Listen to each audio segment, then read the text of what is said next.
Good morning, my name is Specialist Wisdom. I'm a BLC student in class 010-20, and today we're going to be going over identifying topographical symbols on a military map for my conducting individual training assignment. The classification today for this brief is unclassified. The risk assessment is low. Today our risks are going to be environmental hazards such as hard structures, so just make sure the way that we're going to mitigate that is by watching where we step and making sure as we move about the classroom that we make sure we have good footing and that nothing is in our way so we can eliminate tripping or falling or any of those injuries. Now we're moving on to the next slide. So, to begin, we're going to start with our task, conditions, and standards. Our task is to identify topographical symbols on a military map. Our conditions: you are a member of a squad or team in a field environment and have been directed to identify the terrain features on a map. You have been given a 1 in 50,000 scale military map. Standards: identify the 5 major, 3 minor, and 2 supplementary terrain features on a military map. Just to go over it again, our risk is low. For references, you can take a look at STP 21-1-SMCT, and you can also take a look at 071-COM-1001, in addition to FM 3-25.26. To begin, and getting into our topographical symbols, first, we are going to have the hill.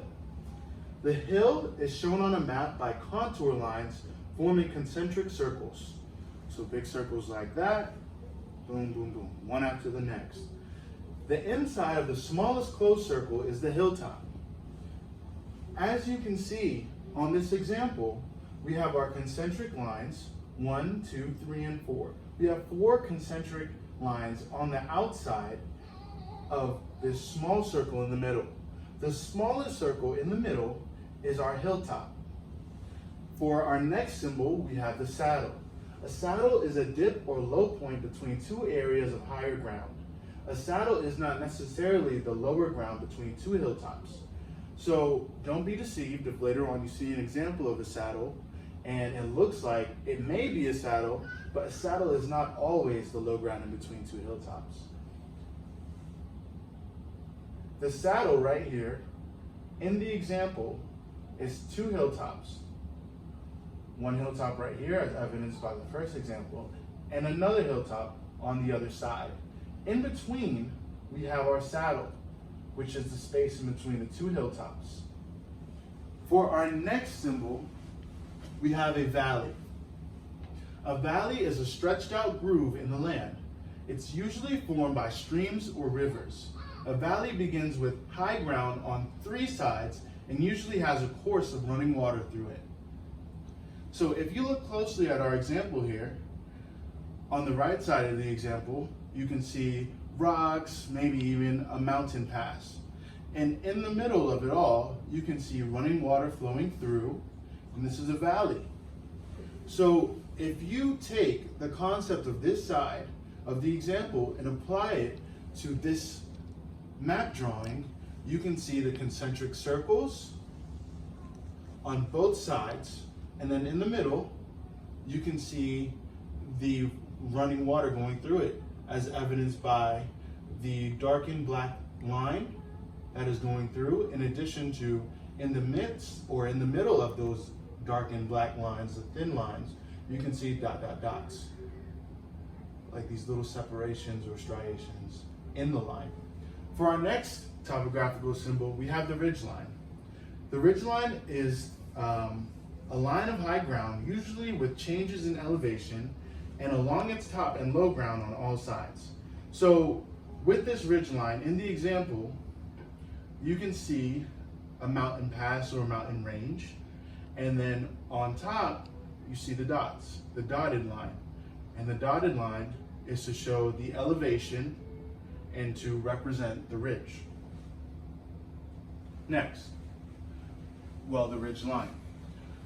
This is a ridge. Do not confuse a ridge with a ridge line. They are two separate things. So with a ridge, the contour lines forming a ridge tend to be U-shaped or V-shaped.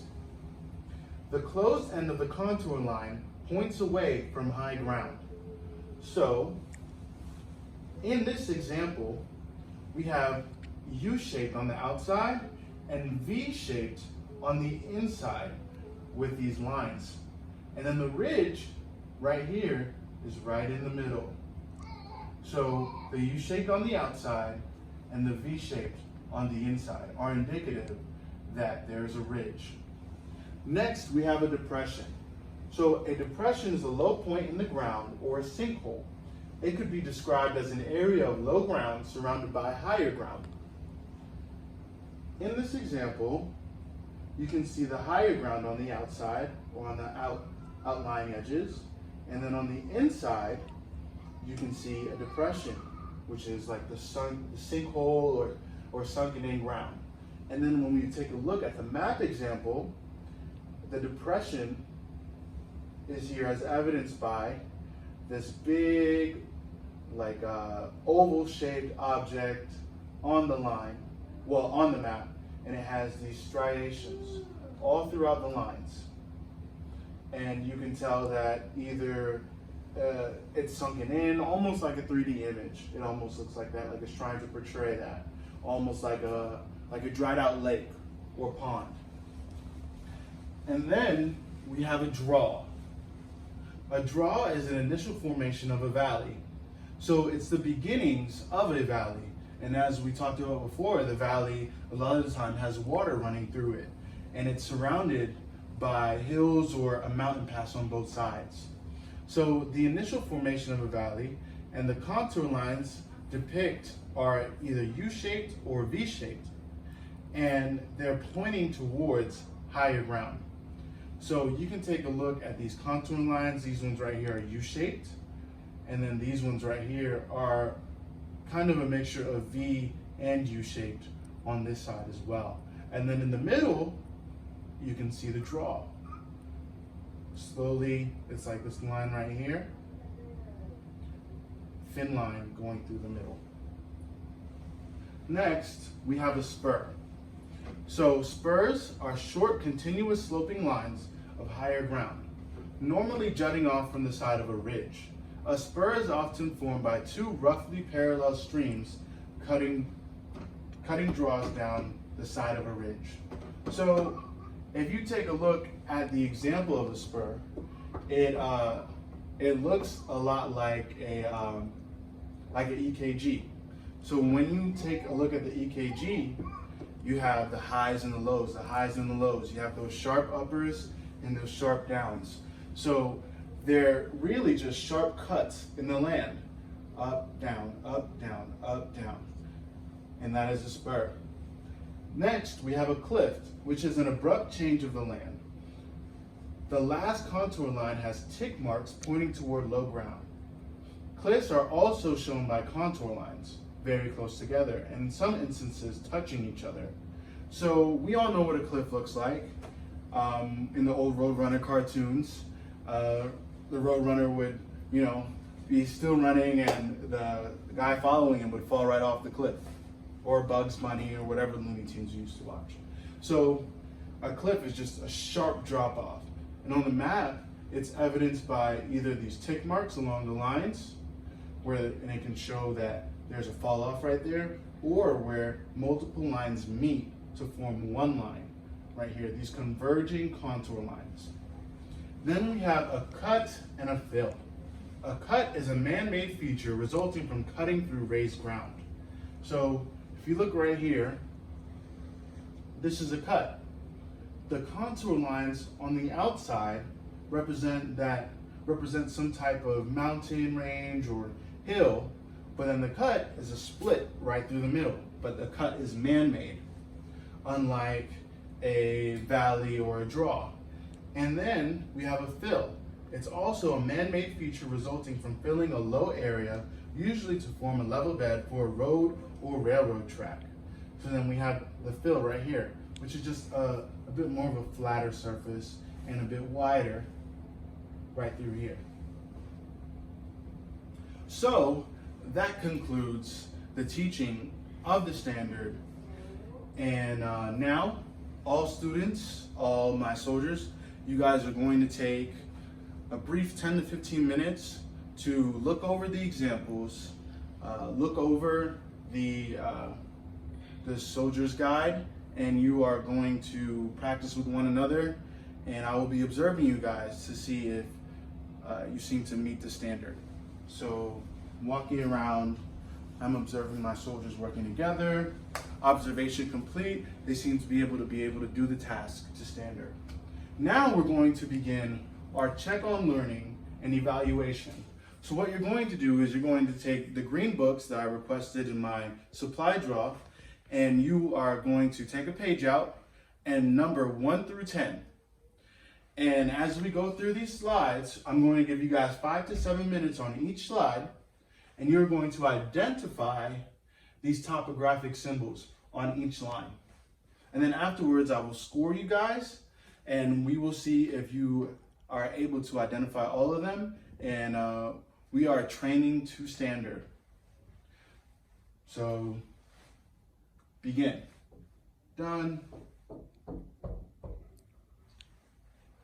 Done.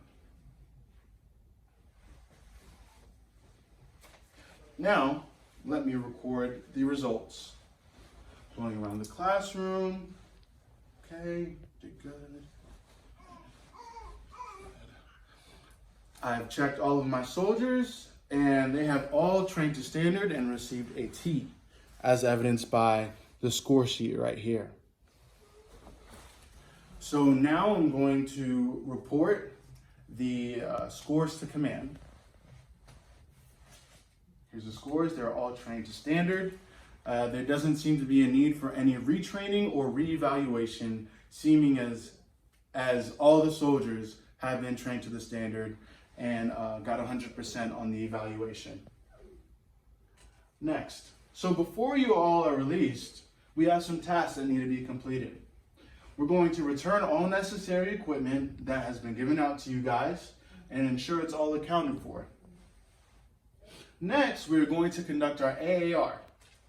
So, our AAR, let's begin. Are there any improves? No? Okay. Are there any sustains? And then we're going to review our risk assessment. So, are there any injuries or hazards that any soldiers has sustained during this brief or class that were not identified in our earlier risk assessment? Because the risk assessment was low, and the way we were going to mitigate that, or mitigate the risk, which were, tripping or falling hazards, hardened structures, being that we're in a classroom environment, is just by watching where we step. No injury sustained, no additional hazards identified. Thank you all very much. Now I'm going to wrap it up with a police call to ensure this area is left the way that we found it. Police call finished. Great job, guys. You are all dismissed.